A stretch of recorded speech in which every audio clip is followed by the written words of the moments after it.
হচ্ছে আমাদের project home Nova IoT based home smart home. তো ফার্স্ট ফিচার হচ্ছে আমাদের স্মার্ট ডোর লক সিস্টেম। আমরা যদি রাইট পাসওয়ার্ড দিই দরজাটা খুলবে। আমরা পাসওয়ার্ড দিয়ে চেক করে দেখি 1 2 3 4 হচ্ছে আমাদের রাইট পাসওয়ার্ড।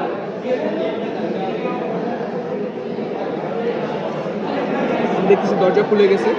স্টার প্রেস করলে হচ্ছে আবার দরজাটা লক হয়ে যাবে। দরজা লক হয়ে গেছে। আমরা এখন যদি ভুল পাসওয়ার্ড দিই আমাদের ফোনে হচ্ছে একটা নোটিফিকেশন যাবে প্লাস ইমেইলে একটা মেইল যাবে। তো আমরা ভুল পাসওয়ার্ড দিয়ে চেক করে দেখি। আমি দেখতে পাচ্ছি এখানে নোটিফিকেশন চলে আসছে। শেষ। আমরা এই ফিচার, এটা হচ্ছে আমাদের স্মার্ট ডোর ফিচার। আর হচ্ছে ফায়ার সেন্সর আছে, যদি বাসায় আগুন লাগে। এটা হচ্ছে ফায়ার সেন্সর, বাসায় যদি আগুন লাগে সেটা সেন্স করবে। তো আমরা চেক করে দেখি এটা কাজ করে।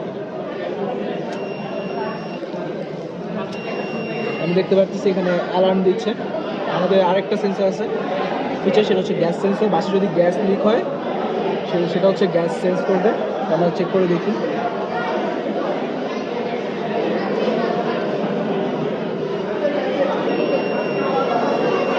গ্যাস সেন্স করতে পারতেছে। আরেকটা ফিচার হচ্ছে আমাদের কার পার্কিং। আমরা ছাড়া অন্য কেউ যদি গাড়ি এখান থেকে পার্কিং থেকে নাড়ায় তো সেটা আমাদেরকে হচ্ছে অ্যালার্ট দিবে। তো আমরা সরাই দেখি। সাপোজ এটা আমাদের গাড়ি ছিল, আমরা সরাই ফেলছি, তো এটা আমাদের নোটিফিকেশন হয়েছে। গাড়ি যদি আবার ঠিক জায়গায় রেখে দিই, এটা হচ্ছে আমাদের অটোমেটিক প্লান্টিং সিস্টেম, মাটি মানে ইরিগেশন। তো আমাদের হচ্ছে যদি গার্ডেনে যদি গাছে যদি পানির অভাব হয়, যেমন এই মাটিটা হচ্ছে ভেজা অবস্থায় আছে আর এই মাটিটা হচ্ছে শুকনো অবস্থায় আছে। তো এখন যেহেতু এটা ভেজা অবস্থায় আছে তো একটু পানি লাগতেছে না। আমরা যদি সেন্সরটাকে এখান থেকে সরাই আমরা যদি শুকনো এটাতে নিই, আমরা দেখবো এখান থেকে আমাদের মোটর চলতেছে। আমাদের পানি দরকার, যখন পানিটা ফুল হয়ে যাবে তখন অটোমেটিক এটা অফ হয়ে যাবে। যেমন আবার যদি ভেজা এটাতে নিয়ে আসি আমরা,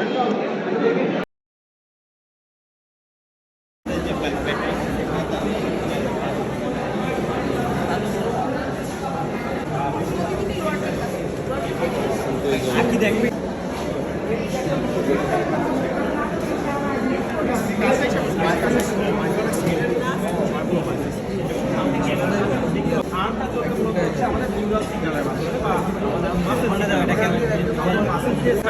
আমরা যেখানে লো রেঞ্জের মধ্যে সেজন্য